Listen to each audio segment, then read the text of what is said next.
Hello everyone. आज हम लोग स्टार्ट करने जा रहे हैं from the topic mass movements.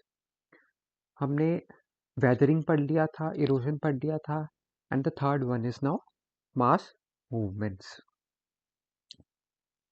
तो these are the exogenic movements. तो mass movements they refers to the downslope movement of the weathered material under the influence of gravity with or without the assistance of running water।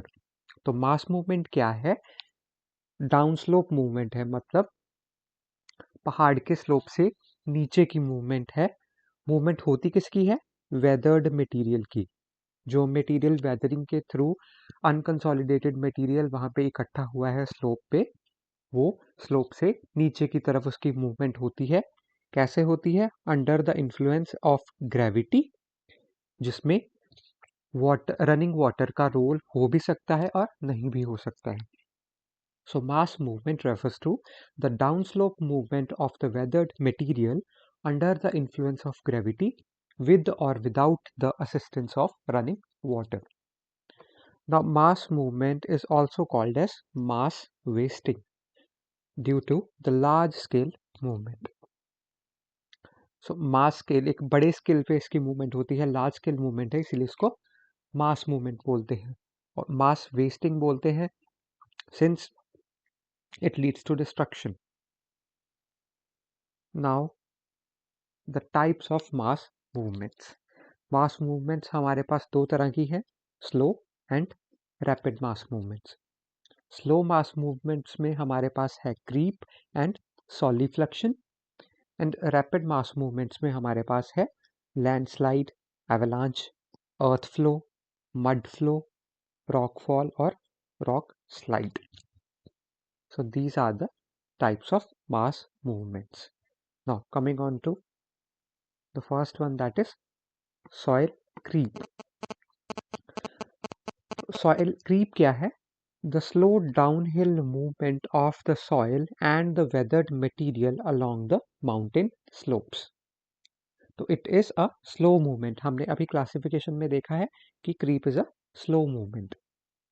So it is a slow downhill movement, मतलब जो weathered material और soil है वो slowly slope के along नीचे को move करते हैं, डाउनवर्ड्स मूव करते हैं along the mountain slope. It is a continuous movement, but it is difficult to notice because ये बहुत स्लो होती है, बट होती कॉन्टिन्यूसली है, बट हमें इजिली ऑब्जर्वेबल नहीं होती। तो इस तरह से ये होता है। ऑब्जर्व इसमें हम लोग क्या कर सकते हैं कि जहाँ पे ये मूवमेंट हो रही होगी वहाँ पे हमें दिखेंगे कि पोल ऐसा सीधे होने की बजाय वो पोल थोड़ा सा टिल्टेड होगा। वैसे ही ये फेंस है, ये भी थोड़ी सी टिल्टेड होगी। ट्रीज है तो उनकी जो ट्रंक है वो भी थोड़ी सी टिल्टेड होगी, बिकॉज ये सारा कुछ ऐसे नीचे को आ रहा है, तो इस वजह से ये टिल्ट आ जाती है इन चीज़ों में। जैसे यहाँ पे हम देख सकते हैं कि ये टिल्टेड पोल है और ट्रीज की ट्रंक भी टिल्टेड है। यहाँ पे रोड में क्रैक आ सकते हैं, ऐसे बाउंड्री वॉल है ये टूट सकती है।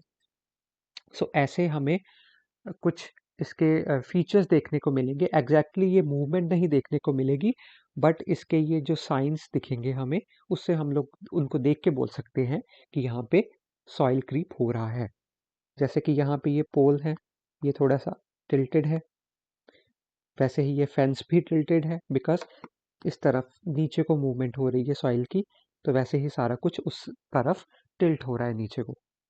इस साइड में यहाँ ऐसे मूवमेंट हो रही है, तो सारी फेंस जो है वो टिल्टेड है। So this is how we can observe soil creep. Otherwise ये विजिबल नहीं होती है मूवमेंट, बिकॉज ये बहुत स्लो मूवमेंट होती है बट कॉन्टिन्यूसली होती है। So this is how we can observe this movement. Now second one is solifluction. Solifluction क्या है? It involves slow movement of soil mixed with water as a viscous fluid, and it is more active in glacial areas. सॉलिफ्लक्शन में क्या होता है? ये भी बहुत slow movement है, जिसमें क्या होता है, there is soil mixed with water. तो mixture of soil and water, it moves slowly as a viscous fluid, and it is more active in glacial areas. This is called solifluction. तो ये इस तरह से दिखेगी, ये डाउन स्लोप मूवमेंट हो रही है यहाँ पे, बहुत slow, and this all is the mixture of soil and water, और ये ग्लेशियल एरियाज में ज़्यादा कॉमन होती है, बिकॉज जो ग्लेशियल एरियाज हैं वहाँ पे आइस से जो वाटर मेल्ट होके आता है वो सॉइल को सैचुरेट कर देता है, सॉइल में आ जाता है, और वो एक मिक्सचर सा बन जाता है सॉइल और वाटर का, जो कि स्लोली डाउन स्लोप मूव करता रहता है। So, ऐसे नीचे मूवमेंट होती रहती है. So this is solifluction. Then we come on to the next one, that is landslide or avalanche. So it is a rapid mass movement. पिछली दो जो थी creep और solifluction, they were slow mass movements. while अब हम लोग जो आगे पढ़ेंगे they are rapid और fast mass movements, जो हम लोग evidently नोटिस कर सकते हैं, हमारे सामने हम इसको होते हुए देख सकते हैं, नोटिस कर सकते हैं, ऑब्जर्वेबल होती हैं. So now, what is landslide? Landslide is the movement of a cross section of a hill down slope under the influence of gravity. तो लैंडस्लाइड क्या है? हिल का एक क्रॉस सेक्शन, एक पार्ट, जैसे कि अगर ये हिल है तो हिल का एक क्रॉस सेक्शन, एक पार्ट जो है ये नीचे along the slope मूव करता है under the influence of gravity. So this is landslide. The material maintains a continuous contact with the surface as it moves down the slope. तो ये जो मटेरियल नीचे मूव कर रहा है ये स्लोप के साथ अपना कांटेक्ट मेंटेन करके ही रखता है, ऐसे नीचे इसके साथ रब होते हुए ये नीचे जाता है. While avalanche क्या है? Avalanche is the sudden collapse and sliding down of snow covered region. Landslide में जहाँ पे हिल का क्रॉस सेक्शन होता है जिसमें यूजुअली मिट्टी, रॉक्स और प्लांट्स वगैरह हो सकते हैं. वाइल एवलांच में क्या होता है, ये एक तरह की लैंडस्लाइड ही है, बट ये किस चीज़ की लैंडस्लाइड है? ये बर्फ़ की लैंडस्लाइड है, स्नो की लैंडस्लाइड है. तो इसमें स्लो, जो बड़ा सा एक स्नो का मास होता है वो कोलैप्स कर जाता है सडनली, और वो नीचे को मूव करना शुरू कर देता है. For example this one is landslide. हम लोग देख सकते हैं कि यहाँ पे ये जो मास था ये सारा नीचे मूव कर गया है under the influence of gravity. तो इसमें मेनली रॉक्स हैं, सॉइल है, वेजिटेशन है. Again this is also landslide, और लैंडस्लाइड्स ऐसे एविडेंट होती है देखने में, यहाँ पे वेजिटेशन कवर बहुत कम हो जाता है यूजुअली बाकी एरियाज के कंपैरिजन में, तो हम लोग ऐसे इसको देख सकते हैं कि यहाँ पे लैंडस्लाइड हुई थी. Then is avalanche. तो एवलांच में ऐसे ऊपर सारा ये ग्लेशियल मास है और यहाँ से स्नो जो है वो नीचे सडनली कोलैप्स करके नीचे को ऐसे गिरना शुरू कर देती है, and it feels like a cloud of snow that is moving at a very fast rate down the slopes. तो इस तरह से ये नीचे को स्नो की मूवमेंट होती है. दिस इज कॉल्ड एवलांच, और ये ग्लेशियल रीजन्स में जहाँ पे स्नो होती है वहाँ पे ये कॉमनली देखने को मिल जाता है. According to the landslide atlas of India, which was released by NRSC under the satellites of ISRO. So, India is the third most landslide prone country in the world, with around 12.6% of its land area prone to the landslides. So, this is an important set of data that you can use. According to the landslide atlas of India, India is the third most landslide prone country, which has around 12.6% of its area prone to the landslides. तो इसमें भी susceptibility अगर हम लोग इसकी rating करें तो सबसे ज़्यादा नॉर्थ वेस्ट हिमालयाज में है, दैट इज 66.5%. तो नॉर्थ वेस्ट हिमालयस कौन से हैं? जम्मू एंड कश्मीर, लद्दाख, हिमाचल प्रदेश, उत्तराखंड. तो ये जो नॉर्थ वेस्टर्न हिमालयस हैं ये सबसे ज़्यादा प्रोन है लैंडस्लाइड से. Then are the north east Himalayas, so mainly Sikkim, Arunachal Pradesh, तो उस साइड पे जो हिमालयास हैं जो ज़्यादा है स्टीप स्लोप्स हैं वहाँ पे लैंडस्लाइड के ज़्यादा चांसेस हैं, दैट इज़ 18.8%। और उसके बाद आता है western Ghats, that is around 14.7%। So these are the three most susceptible areas in India which are highly prone to landslides. So the first one is northwest Himalayas, then are the northeast Himalayas, and then are the western Ghats. तो इसमें हम लोग देख सकते हैं map में कि ये जो येलो कलर्ड एरिया है, these are the most susceptible areas. तो जम्मू एंड कश्मीर है, हिमाचल प्रदेश है और उत्तराखंड है, that is north west Himalayas. North east Himalayas की बात करें तो सिक्किम है, अरुणाचल प्रदेश है एंड सारी नॉर्थ ईस्टर्न स्टेट्स हैं मेनली, असम को छोड़ के। असम में काफ़ी कम एरियाज हैं बिकॉज ज़्यादातर एरिया असम का प्लेन्स में है, but majority of the north east is prone to landslides. And the third one is western Ghats का एरिया, तो this is also prone to landslides. So these are the three most prone landslide prone regions of India. Then we come on to the earth flow. Earth flow, they occur along the terraces and the hillsides which are capable of flowing as a single unit when saturated with water below the top layers.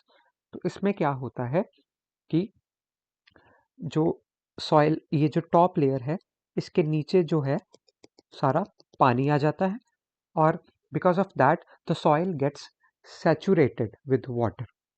तो top layer के नीचे वाली जितनी soil है वो सारी soil water से saturate हो जाती है, such that it is capable of moving down the slope as a single unit. तो ये जो मिक्सचर है, saturated mixture of water and soil, ये as a single unit down the slope ऐसे मूव करता जाता है। So that is earth flow.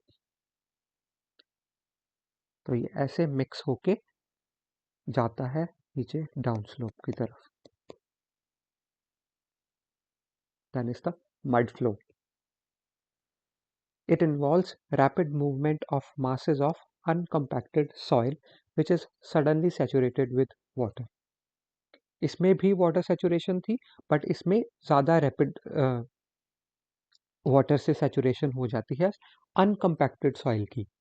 अनकम्पैक्टेड मतलब जो लूज सॉइल पार्टिकल्स हैं, कंसोलिडेटेड नहीं है, जो लूज सॉइल पार्टिकल्स है उसमें सडनली वाटर से सैचुरेशन हो जाती है, तो that moves in the form of mud. तो मड जो है इसमें वाटर की कैपेसिटी, वाटर की जो वॉल्यूम है वो ज़्यादा होती है, ये आपको ज़्यादा लिक्विड फॉर्म में दिखेगा। वाइल जो अर्थ फ्लो है ये उतना ज़्यादा लिक्विड नहीं होता, ये थोड़ा सा विस्कस होता है, थिक होता है, बिकॉज यहाँ पे वाटर और सॉइल एक सिंगल यूनिट की तरह मूव करती है। वाइल जो मड फ्लो है इसमें रैपिड मूवमेंट होती है जिसमें पानी ज़्यादा दिखता है और साथ में मड भी होता है।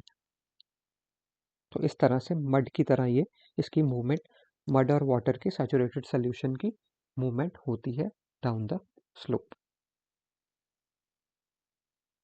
Like this. सडनली वाटर आ जाता है जब, तो सॉइल में सैचुरेट होके it moves down the slope इस तरह से नीचे।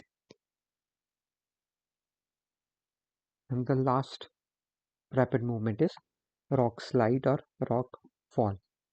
So it is a rapid movement involving the rock material either sliding down along the mountain slope, या तो ये माउंटेन स्लोप के along ऐसे स्लाइड करते हुए नीचे आता है, that is called rock slide, और it is falling down vertically rock fall, या सीधा नीचे गिरता है, दैट इज वर्टिकली नीचे आता है, that is called rock fall. तो रॉक स्लाइड में रॉक स्लाइड करते हुए नीचे आता है, रॉक फॉल में वर्टिकली सीधा नीचे गिरता है, that is rock slide and rock fall. तो यहाँ पे रॉक नीचे स्लाइड करके आ गया है, यहाँ पे रॉक फॉल हो रहा है सीधा नीचे। So these are on the steep slope, ये इतना स्टीप स्लोप है और यहाँ से सडनली रॉक कोलैप्स करके नीचे मूव कर रहा है, that is rock fall. For example यहाँ पे भी हम लोग देखें, for example this is in Kinnaur. तो किन्नौर की जो स्टीप माउंटेन्स हैं यहाँ पे rocks can directly fall down. तो यहाँ पे रॉक फॉल हो सकता है, और अगर स्लोप ज़्यादा हुआ तो स्लोली स्लोली वो रोल करता हुआ नीचे आ सकता है, तो रॉक स्लाइड है। और अगर सीधा गिरता है तो रॉक फॉल है। So this is about the various types of mass movements. Rest we will continue in the next class.